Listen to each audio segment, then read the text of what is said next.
Nuestro tema de hoy está basado en una pregunta. Y la pregunta es, ¿qué significa ser justo? ¿Será importante saberlo? Sin duda que sí. Porque las escrituras dicen que son los justos los que se van a salvar. Es más, cuando la gracia se termine, Jesús dice que los justos van a seguir practicando ¿qué cosa? La justicia. Así que este tema, hermanos, es de verdad presente. Comencemos por definir el término justo. Justo es una persona, hermanos, recta, honesta, que vive en un estado de justicia y en paz con Dios. Eso es un justo. Repito, una persona recta, honesta, que vive en un estado de justicia y en paz con Dios. Pero resulta que Pablo, en relación con esta realidad, dijo una verdad que no admite discusión. Y es la que se encuentra en Romanos 3, versículos 10 y 12. Romanos 3, versículos 10 y 12.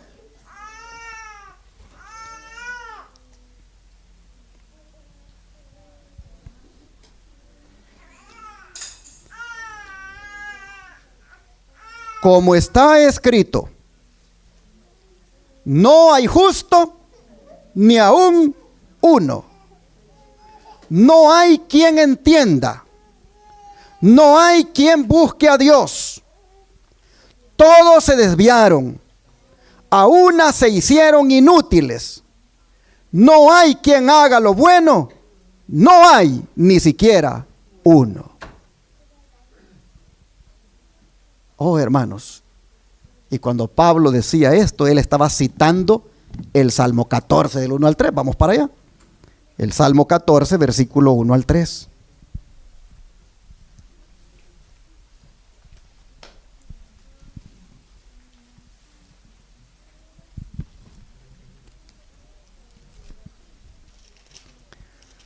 Dice así la escritura.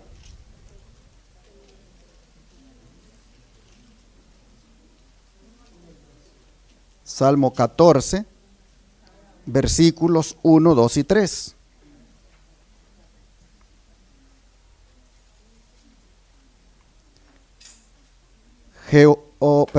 Dice el necio en su corazón, no hay Dios.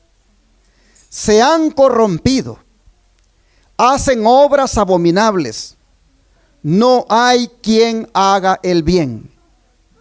Jehová miró desde los cielos sobre los hijos de los hombres para ver si había algún entendido que buscara a Dios.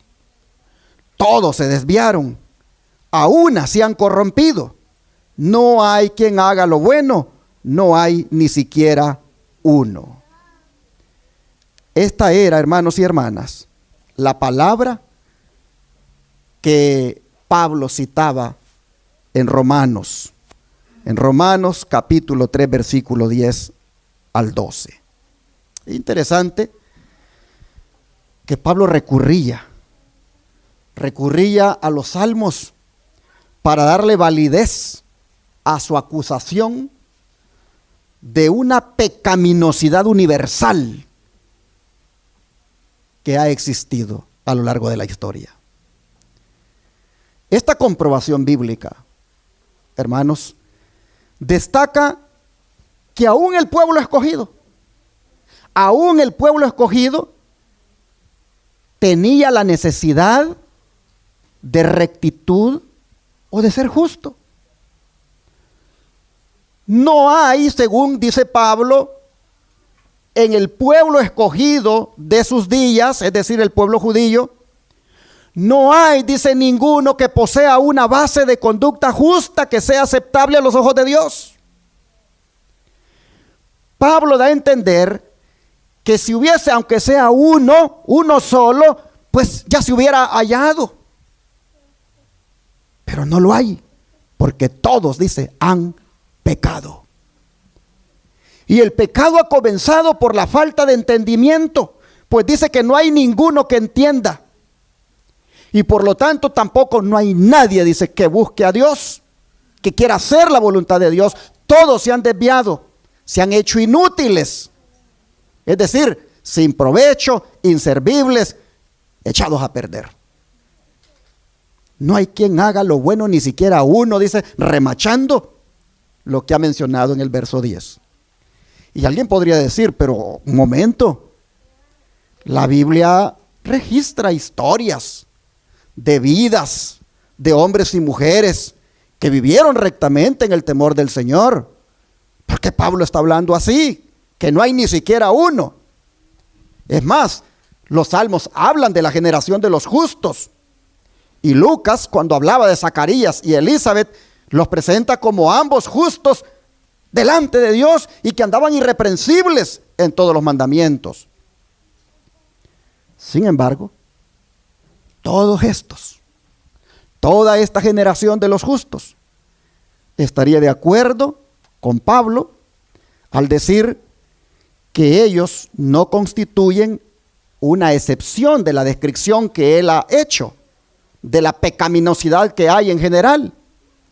Ellos estarían prestos para reconocer que ellos también estuvieron bajo el dominio del pecado y que la justicia de la cual ahora la Escritura habla de ellos no vino de ellos, sino que vino de Dios por la fe.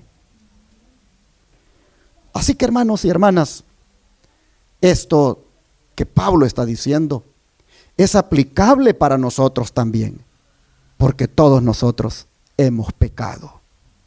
Y a menos que vengamos a Cristo, no tenemos ni un mínimo de justicia. Óigalo bien, ni un mínimo de justicia. Hoy también, hermanos, sin Jesús no hay ni un justo, ni siquiera uno.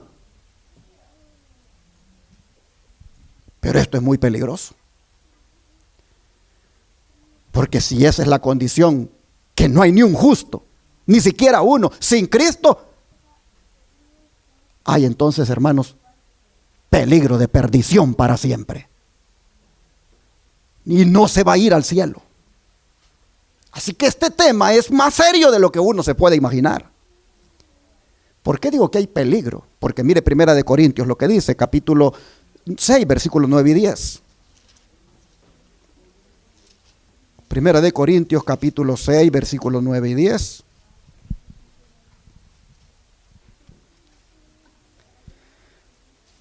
¿No sabéis que los injustos no heredarán el reino de Dios? Estoy leyendo 1 Corintios capítulo 6, versículos 9 y 10. Leo nuevamente. ¿No sabéis que los injustos no heredarán el reino de Dios? No erréis, ni los fornicarios, ni los idólatras, ni los adúlteros, ni los afeminados, ni los que se echan con varones, ni los ladrones, ni los avaros, ni los borrachos, ni los maldicientes, ni los estafadores heredarán el reino de Dios. ¿Qué les parece? Los injustos, ¿qué va a pasar? Dice, no heredarán, ¿qué cosa? El reino de Dios. Por lo tanto, ningún cristiano, está diciendo Pablo en el contexto, debería de ir a los jueces que hacen injusticia, no debería de ir a los tribunales para llevar a otro hermano demandado allí, porque muchos de ellos hacen injusticias. Como tampoco, dice Pablo, debería un cristiano participar del catálogo de pecados que cometen los injustos y que ha sido aquí mencionado, como son la fornicación, que no es otra cosa que estar viviendo con una mujer o con un hombre sin casarse, o estar teniendo relaciones sexuales sin haberse casado. La idolatría, que es el estar adorando ídolos y celebrándole la fiesta a uno y a otro y y es una idolatría de todo el año. Como tampoco el homosexualismo en las dos expresiones que son presentadas aquí, los afeminados y los que se echan con varones. Algo que está de moda ahora y que los gobiernos están haciendo leyes para eso, hacerlo legal y oficial, y que las iglesias entraron en esa porquería al avalar también esos matrimonios entre personas del mismo sexo. Oh, hermanos, es una apostasía generalizada la que hay en este asunto del homosexualismo. Como también los ladrones, dice, los avaros, los borrachos, los maldicientes y los estafadores. Todos estos, dice, estos que practican este tipo de pecados, que son injustos, dice, no heredarán el reino de Dios. Maldicientes. Yo no sé si usted ya su vocabulario, ya el Señor se lo regeneró y ya no salen de ahí, ¿verdad? Palabras que son de maldición, porque tiene que cuidarse de eso, porque está presentado acá como la lista de los injustos que no van a heredar el reino de Dios. Así que, hermanos, puede decirse con toda propiedad, con esto que hemos leído, que un injusto no es un súbdito idóneo para el reino de Dios. No se hagan ilusiones, dice Pablo. Cuando él dice no erréis, está diciendo ni se ilusionen. Oh, hermanos y hermanas. Así que si ese es el caso de los injustos, asegurémonos nosotros de ser distintos. Es decir, propongámonos ser justos. Pero cuando hablamos de ser justos, estamos hablando de poseer justicia. Pero no cualquier justicia, sino la que Cristo demanda. Vean Mateo 5:20, la justicia que el Señor demanda. Mateo 5:20.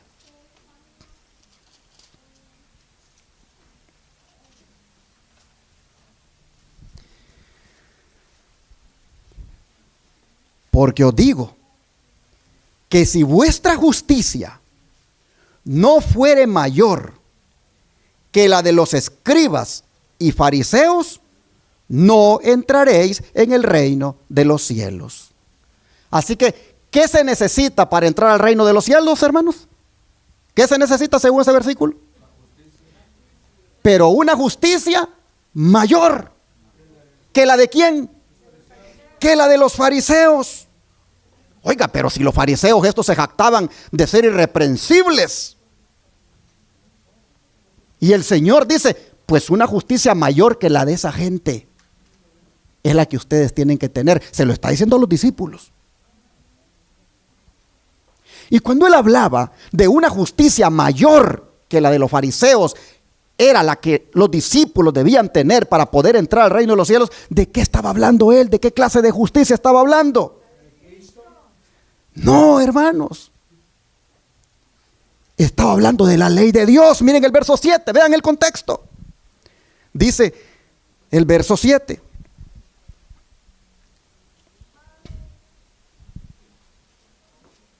A ver, ya me perdí. ¿Aquí dónde estaba? No, verso 17. No penséis que he venido para abrogar la ley o los profetas. No he venido para abrogar, sino para cumplir. Porque de cierto os digo, que hasta que pasen el cielo y la tierra, ni una jota ni una tilde pasará de la ley hasta que todo se haya cumplido. De manera que cualquiera que quebrante uno de estos mandamientos muy pequeños, y así enseña a los hombres, muy pequeño será llamado en el reino de los cielos. Mas cualquiera que los haga y los enseñe, este será llamado grande en el reino de los cielos. Porque os digo, miren ustedes, está relacionado con lo que estoy leyendo. Porque os digo que si vuestra justicia no fuere mayor que la de los escribas y fariseos, no entraréis en el reino de los cielos. Así que Jesús estaba hablando de la justicia que se manifiesta ¿en dónde? En la santa ley de Dios. la que contiene los 10 mandamientos. De esa justicia que se revela allí, Él está hablando. Él está diciendo que esa justicia que se revela en esa santa ley, sus discípulos, debe de ser esa justicia en ellos mucho mayor de lo que es en la vida de los fariseos. ¿Por qué? Porque resulta que los fariseos, esos mandamientos, los habían clasificado de una manera que estos son más importantes y estos no son muy importantes. Estos son más grandes y estos son pequeños. Es más, los fariseos, ellos incluso pensaban de que la ley, como era difícil de guardarla, cuando se transgredía cualquiera de ellos, con muchas obras buenas que se hiciera, entonces se podía saldar el balance desfavorable que había por haber pisoteado ese mandamiento. Ellos, con la ley de Dios, hermanos, estaban haciendo un juego de tal manera que inducía a las personas a que pudieran quebrantarla, porque aunque a quebrantamiento de un mandamiento de la ley, obras y obras son las que pueden compensar esa violación. Así que había una cantidad de obras. Es más, había en la Mishnah, que es un documento de los rabinos, había uno que se llama Akiva, el rabí Akiva. Decía él: el hombre ha de ser juzgado por la mayoría de sus hechos.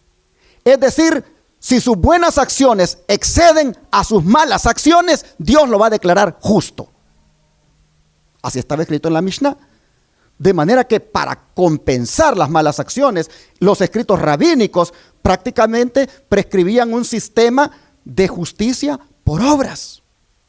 Las personas solo podían ganar suficientes méritos con las obras y de esa manera quedaba anulada sus desobediencias que hacían a la ley de Dios. Era un sistema legalista el que ellos promovían. Pero Jesús viene y dice: ese sistema de justicia, eso no es lo que mi Padre y yo esperamos con esa norma de justicia llamada ley de Dios. No es haciendo actos formales o acciones meritorias como se puede pagar esas transgresiones que se han hecho a esta ley de Dios. Ese tipo de obras que se hacen para poder pagar los pecados que han cometido al violar la ley, eso no tiene ningún valor. Es más, dice el Señor, les voy a dar una demostración de lo que quiero decir con esto, que la justicia de ustedes tiene que ser mayor. Y miren entonces el verso 21. Oísteis que fue dicho a los antiguos: no matarás.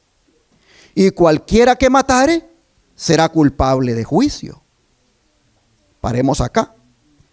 Para empezar, hermanos y hermanas, ¿qué está diciendo el Señor?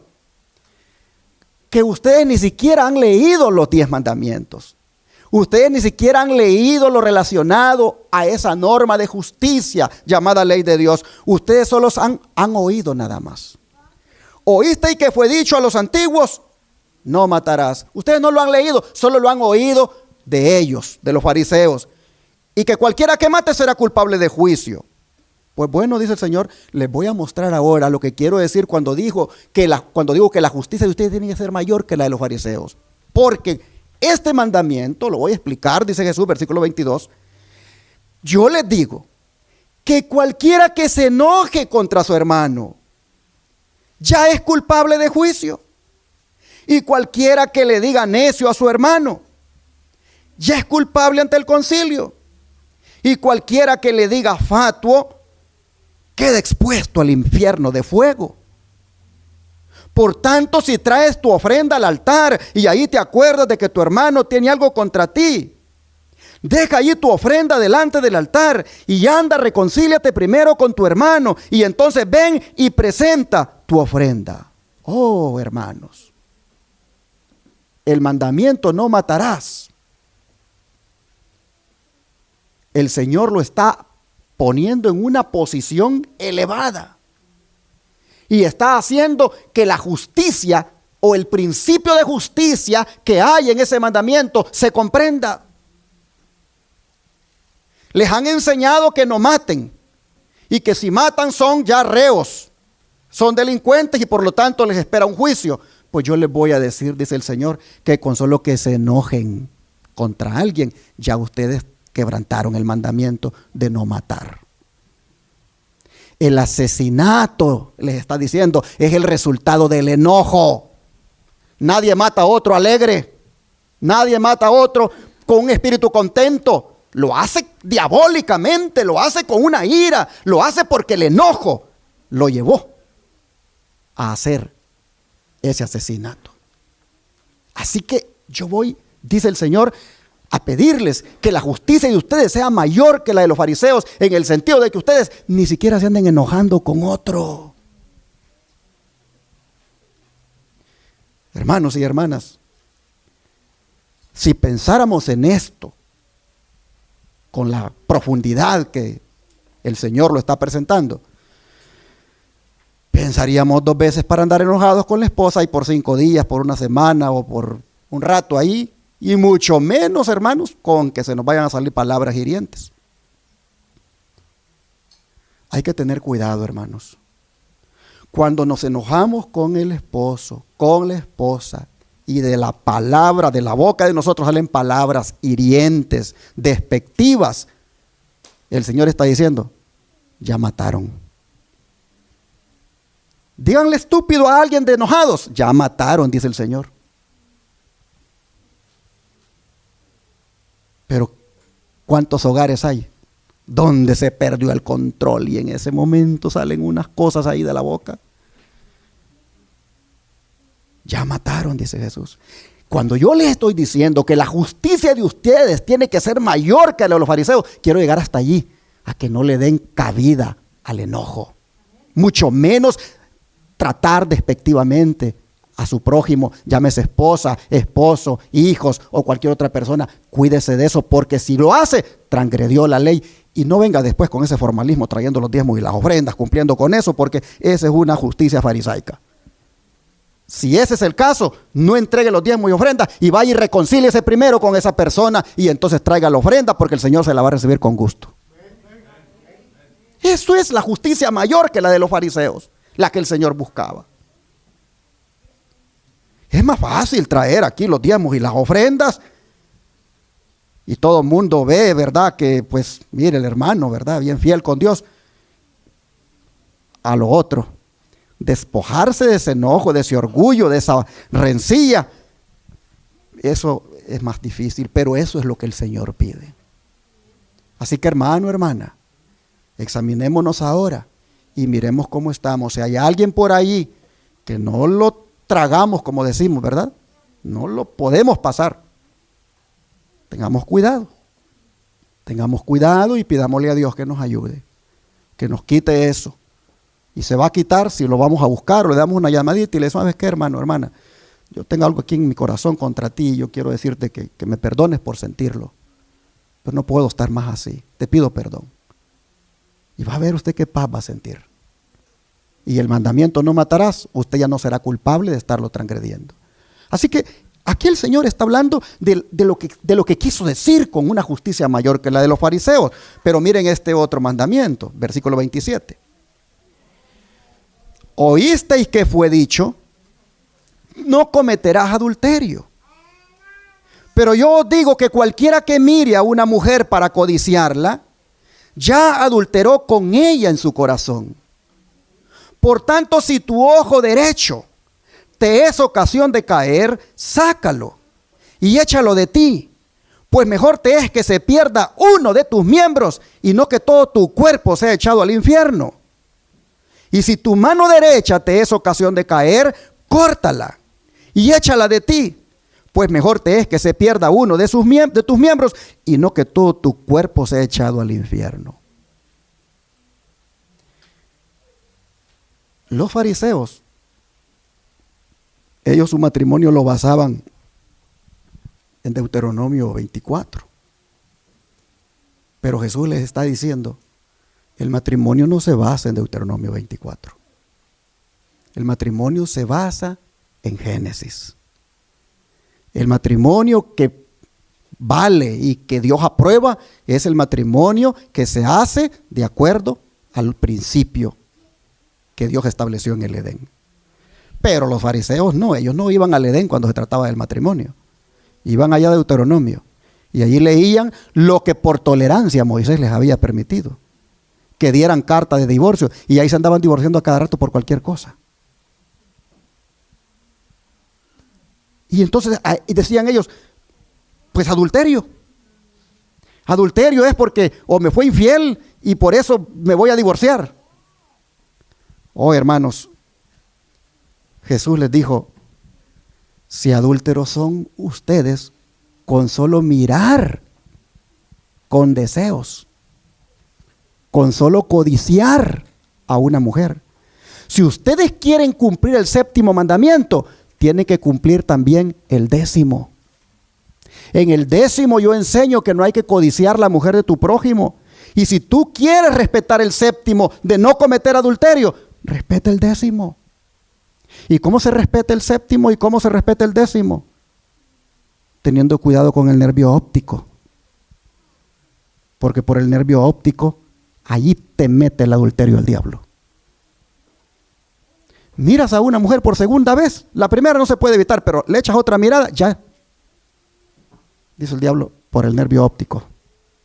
Ahí por esa avenida del alma, ahí le estoy metiendo el adulterio. Estás en el teléfono leyendo, mirando algo y de repente algo de pornografía. Ahí aparece, tú le das rápido. Pero si te quedaste y lo abriste, te metió el adulterio el diablo por los ojos ahí en el teléfono. Y Jesús dice, pero ese tipo de adulterio, ese no es pecado. Eso no es pecado. Hay que ver primero que ya se metió con la mujer de alguien, ¿verdad? Que se la quitó para declararlo adulterio. El adulterio ya venía desde antes, en su mirada, en sus pensamientos. Ese es el tipo de justicia, dice Jesús, que yo quiero que sea mayor que la de los fariseos, donde el adulterio no lo basan en Deuteronomio, sino que lo basan desde cuando empiezan a mirar con malicia, con codicia. Ese es el tipo de justicia que yo estoy buscando, dice Jesús, que sea mayor. En otras palabras, hermanos, Él está diciendo a los discípulos, con esos atletas que tienen experiencia en correr en la pista, con esos quiero que corren y que les ganen. Con esos quiero que corran y que les ganen, dice Jesús. Oh, miren, el espíritu de profecía, hablando de esta justicia de los fariseos, dice, la justicia de los escribas y fariseos era egoísta y consistía en formas externas. La justicia que Dios requiere es tanto interna como externa. Amén, hermanos.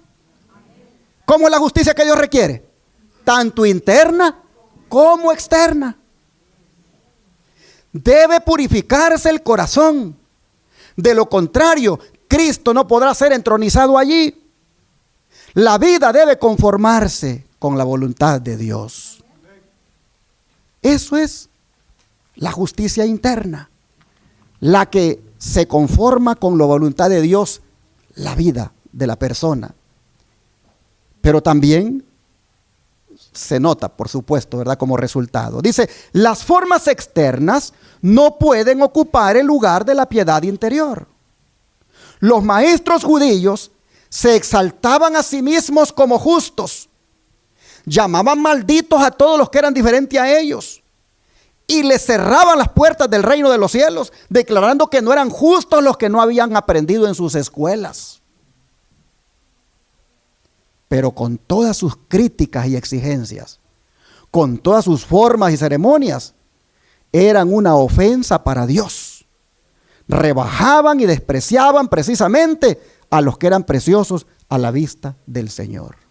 A fin de conocerle, página 114. Esa era la justicia de ellos. No había un cambio interior. Era todo externo. Es como cuando nosotros guardamos el sábado y procuramos todos los mandamientos de la ley, pues buscar guardarlos porque tenemos que guardarlos, pero no es el resultado de una relación íntima con Jesús que tenemos internamente. La obediencia a los mandamientos, que es lo externo, debe ser el resultado de algo interno que hay allí, de algo que usted obtiene en esos momentos cuando usted pasa solas con el Señor, llenándose de su palabra, buscando su presencia. Sigue diciendo el don de profecía, en el servicio que profesaban los fariseos, en el servicio que profesaban prestar a Dios, los judíos trabajaban en realidad para ellos mismos. Su justicia era fruto de sus propios esfuerzos para observar la ley, conforme a sus propias ideas y para su propio bien egoísta. Por lo tanto, no podía ser mejor que ellos. En sus esfuerzos para hacerse santos, procuraban sacar cosa limpia de algo inmundo. La ley de Dios es tan santa como Él y tan perfecta como Él. Presenta a los hombres la justicia de Dios. A ver, ¿qué presenta a los hombres la justicia de Dios? Su ley. Es imposible que los seres humanos, por sus propias fuerzas, observen esta ley, porque la naturaleza del hombre es depravada, deforme y enteramente distinta del carácter de Dios. Las obras del corazón egoísta son como suciedad y todas nuestras justicias como trapo de inmundicia. Aunque la ley es santa, dicen los judíos, no podían alcanzar la justicia por sus propios esfuerzos para guardarla. Los discípulos de Cristo debían buscar una justicia diferente de la justicia de los fariseos si querían entrar en el reino de los cielos. Y entonces viene Dios, les ofreció, dice, en su Hijo, la justicia perfecta de la ley. Si querían abrir sus corazones para recibir plenamente a Cristo, entonces la vida misma de Dios, su amor, moraría en ellos, transformándolos a su semejanza. Así, por el don generoso de Dios, poseerían la justicia exigida por la ley. Ignorando la justicia de Dios y procurando establecer la suya propia, no querían someterse a la justicia de Dios. Discurso maestro de Jesucristo. Así que, hermanos, de acuerdo a estas declaraciones, el que tiene a Cristo, tiene la ley de Dios. El que tiene a Cristo, tiene el carácter de Cristo. Tiene la justicia de Cristo que se manifiesta en la ley de Dios. ¿Quién proclamó los mandamientos en el monte Sinaí? Cristo. Cristo la proclamó. El que tiene a Cristo debe tener la ley de Dios en su corazón. Pero hay millones de cristianos que dicen tener a Cristo, pero no tienen su ley. No tienen su justicia que se manifiesta en esa ley. Y los salmistas lo tuvieron bien claro, esto que les digo. Miren el Salmo 119, versículo 172.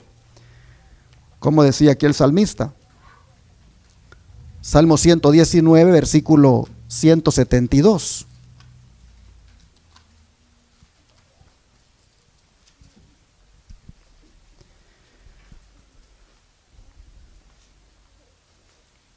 Dice la Escritura: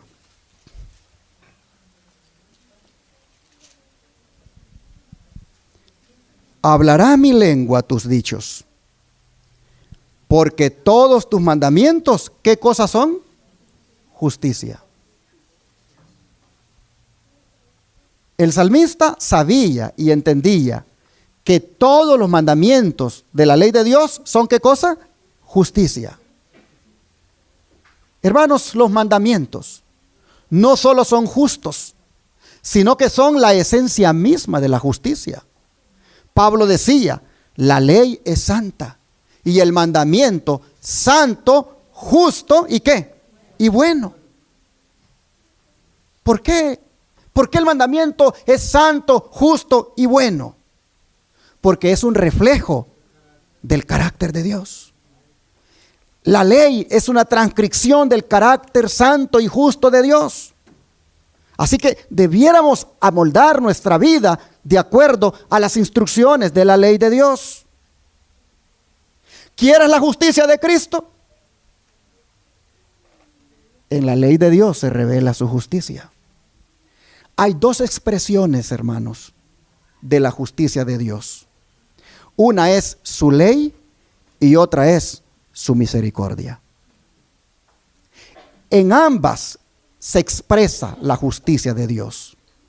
En su ley está la norma, está lo que Él demanda, y en su misericordia está el plan de salvación con el cual alcanza al pecador, y en ese plan de salvación ha pagado todas las injusticias del pecador por puro amor, por pura misericordia. Así que esas dos expresiones tienen que ir juntas. ¿Sabe cuál es el problema ahora? Que solo se quiere destacar una. Solo la misericordia.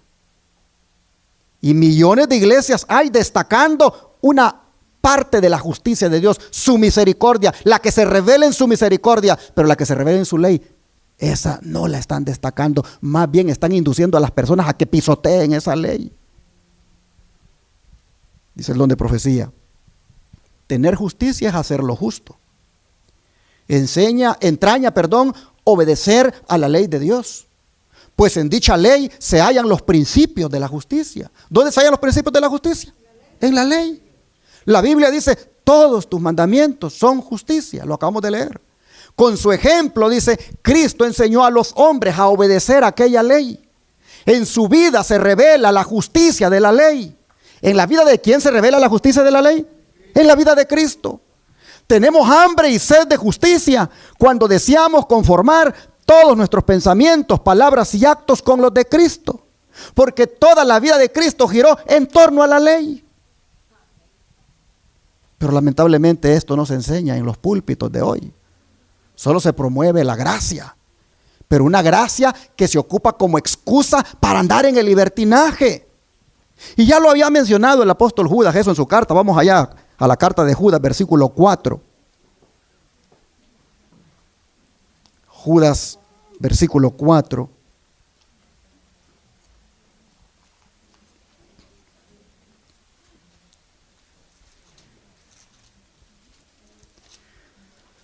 La Escritura dice lo siguiente: porque algunos hombres han entrado encubiertamente, los que desde antes habían sido destinados para esta condenación, hombres impíos que convierten en libertinaje la gracia de nuestro Dios y niegan a Dios, el único soberano, y a nuestro Señor Jesucristo. ¿Cuándo es que la gracia, hermanos, se torna en libertinaje? A ver, ¿cuándo es que la gracia se torna en libertinaje? Aquí Judas está diciendo de unos que entrarían encubiertamente en el pueblo de Dios, en la iglesia, para convertir la gracia en libertinaje. ¿Cuándo es que, repito, se convierte la gracia en libertinaje? ¿Sabe cuándo? Cuando desde el púlpito se dice que Cristo anuló la ley. Cuando desde el púlpito se dice que Cristo dejó sin efecto la ley. Y eso es lo que la mayoría de pastores están predicando en las iglesias hoy, los domingos. Hermanos, hay mucho cristiano relajado moralmente. Y seguro que va para el cielo porque es salvo por la gracia, pero pisoteando la santa ley de Dios. Sus pastores les han enseñado a convertir la gracia en libertinaje. Si entendieran bien el asunto de la justicia, hubieran muchos más cristianos guardando el sábado que el domingo. Si entendieran bien el asunto de la justicia, no tuvieran ese concepto de que malditos los que están bajo la ley, malinterpretándolo, sino que con mucho temor y respeto buscarían guardar esa ley. Pero lamentablemente, convirtiendo la gracia en libertinaje, ahí van guardando un día de reposo falso, que es el domingo, en vez del verdadero que dice la ley, que es el sábado. Y allí van muchos viviendo maritalmente sin estar casados y dando diezmos y ofrendas, enriqueciendo a su pastor, porque su pastor les dice que ya son salvos. Convirtiendo, repito, la gracia de Jesús en libertinaje. El don de profecía, hablando de esto, dice: una de las fuentes de peligro es el hecho de que los predicadores insisten muy poco en la ley divina. En otro tiempo, dice, el púlpito era eco de la voz de la conciencia. Nuestros más ilustres predicadores daban a sus discursos una amplitud majestuosa, siguiendo el ejemplo del maestro y recalcando la ley, sus preceptos y sus amenazas. Antes así se predicaba.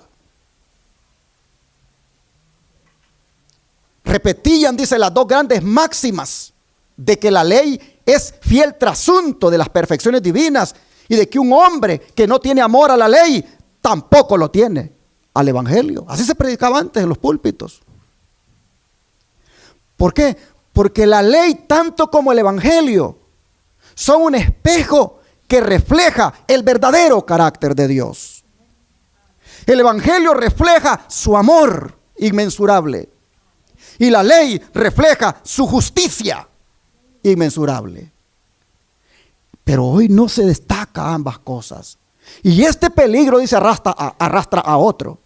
Y es el de desestimar la gravedad del pecado, su extensión y su horror.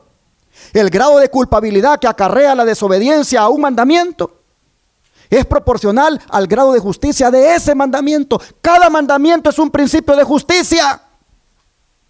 Y cada desobediencia a un mandamiento, hermanos, es una injusticia la que se comete. Y hemos leído que los injustos no heredarán el reino de Dios. Estoy leyendo El conflicto de los siglos, página 459 en adelante. Dice: a los peligros ya enumerados se une el que se corre al no reconocer plenamente la justicia de Dios. La tendencia del púlpito moderno consiste en hacer separación entre la justicia divina y la misericordia divina, en rebajar la misericordia al nivel de un sentimiento en lugar de elevarla a la altura de un principio.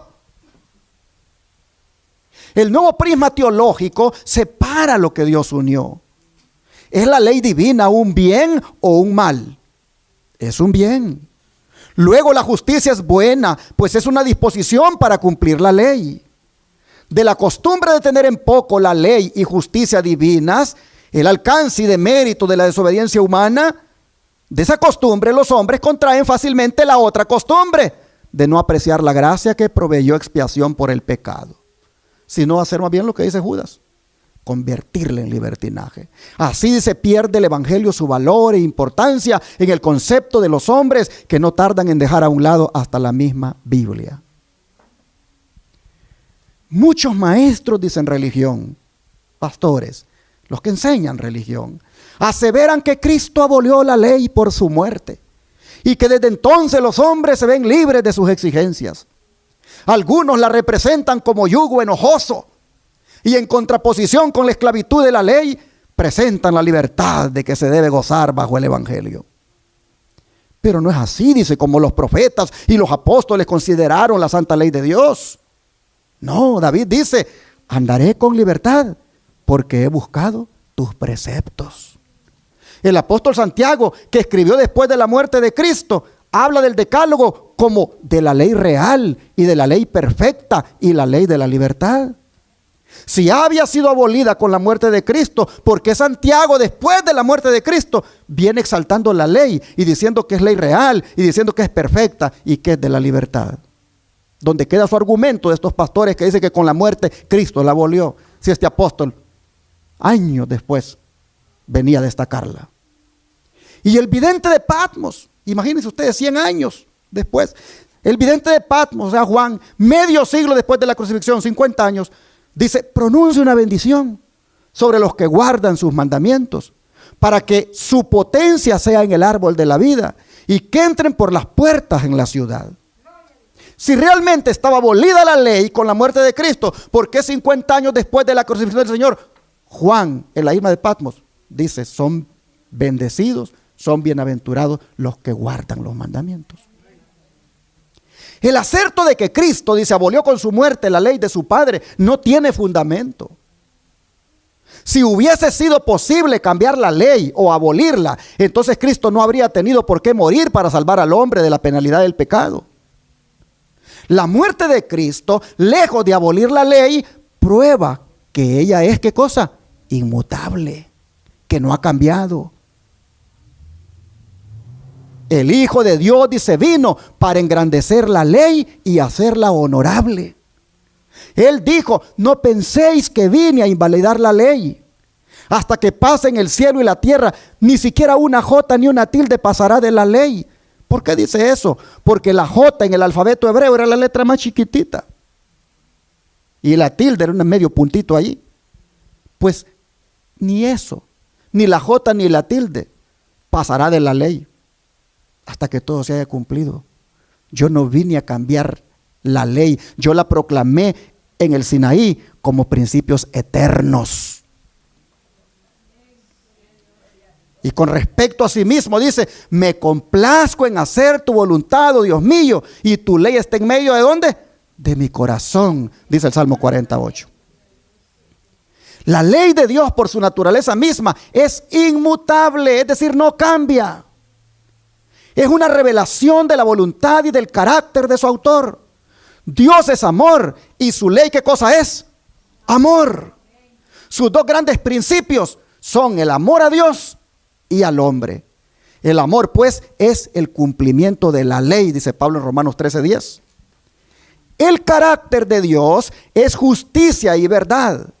Y tal es la naturaleza de su ley, dice el salmista, porque tus leyes, dice, son la verdad y todos tus mandamientos son justos. Salmo 119, 142 y 172. Y el apóstol Pablo dice, la ley es santa y el mandamiento santo y justo y bueno, en Romanos 7:12. Semejante ley, dice, expresión del pensamiento y de la voluntad de Dios, debe ser tan duradera como su autor. Amable hermano pentecostal que estás mirando la televisión, esto no te lo va a decir tu pastor los domingos en la iglesia. No te lo va a decir.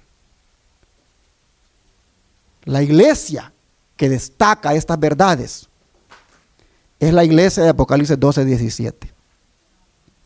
Es la iglesia que guarda los mandamientos de Dios y tiene el testimonio de Jesucristo, de la cual por la gracia del Señor somos miembros. Hermanos, esta es la verdad. En esto se revela la justicia. Pero resulta que el tema es profundo, el tema es amplio y no solo se revela ahí. Recuerden, la justicia tiene dos expresiones. La justicia divina tiene dos expresiones. Una es la ley de Dios y la otra es su misericordia. Pero para eso tienen ustedes que oírme otra hora más. Así que voy a ser también misericordioso con ustedes y voy a dejar este tema en capítulo, porque tendría que hablarles ahora del manto de justicia. Porque así como en la ley se revela la justicia, también se revela en unas vestiduras que el Señor confeccionó para cada uno de ustedes. En una vestidura que el Señor confeccionó para que usted se la ponga. Y esa es el manto de la justicia de Cristo. Como digo, y yo le decía a mi esposa, me siento, le digo yo, ¿cómo un tema tan profundo lo puedo tratar en una hora? Pero hermanos y hermanas, será en otro momento que lo retome, pero solo les quiero decir que Cristo también es nuestra justicia. Y en la medida en que aceptamos a Jesucristo y en la medida en que Él vive en nosotros, tenemos su justicia. Y a través de Él podemos guardar la ley, que también es su justicia. Así que solo voy a terminar. Mire cuánto faltaba, hermanos. Solo voy a terminar con un versículo. Y es 2 de Corintios 5:21. 2 Corintios 5:21.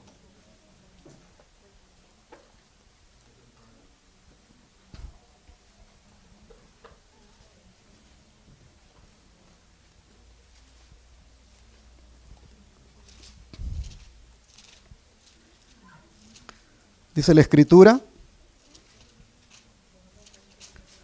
lo siguiente, 2 de Corintios 5:21.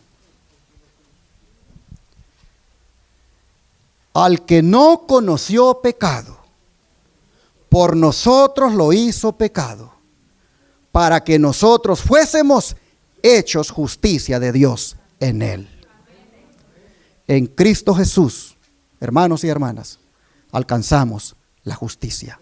La justicia imputada, que es la que perdona el pecado, y la justicia impartida, que es la que nos santifica. En la medida en que Cristo, nuestra justicia, viva en nosotros, reflejaremos su justicia en la obediencia perfecta de su santa ley.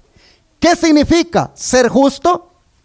Significa tener a Cristo como nuestra justicia, andar en justicia, vestidos con su manto de justicia y guardando sus santos mandamientos. Que así andemos en este año, que así busquemos andar, y entonces agradaremos a Dios y andaremos en paz con Dios. Bien, hermanos, nos ponemos en pie y vamos a cantar el himno número 238. 238.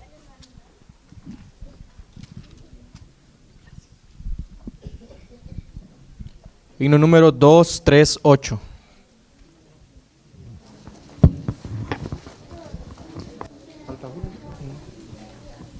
Sí.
Esta tarde nosotros tenemos la oportunidad de estrechar nuestra relación con aquel que es la justicia, Cristo Jesús.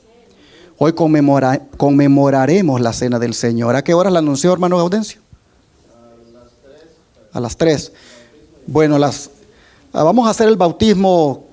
La hermanita que ha venido desde allá de Nuevo México, ella es de la Iglesia del Aire, la hermanita María Peinado, vino desde allá porque quiere ser bautizada hoy. Así que, hermana María, la vamos a bautizar después de la comida. Nos venimos para acá.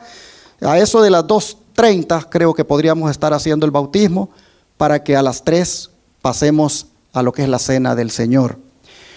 Quisiera, hermanos, animarles a que participen de la cena del Señor, a que se pongan a cuentas con Dios, a que comiencen el año en paz con Dios. Si han ustedes violado los 10 mandamientos, si han ustedes pisoteado la justicia de Dios que se revela en su ley y no les ha importado tal vez en su dureza de corazón lo que Cristo nuestra justicia ha hecho, yo creo que es un buen día hoy para reconciliarnos con el Señor, ponernos a cuentas. Es más, la vez pasada dije que si había alguien que se quería bautizar en el próximo bautismo, que lo podía hacer, puede hoy también bautizarse y comenzar el año bien, comenzar el año bautizado, bautizada, en una relación con Dios distinta a como la trajo el año pasado. Así que esté listo ahora para el bautismo y hágalo saber si desea ser rebautizado, si quiere renovar su pacto con Dios, o bautizado por primera vez. Hoy es el momento, o este día es el día para hacerlo. Pero la cena del Señor a las 3 no se la pierda y reciba la bendición que Dios le quiere dar a través de esa conmemoración. Vamos a orar para agradecer a Dios por su palabra.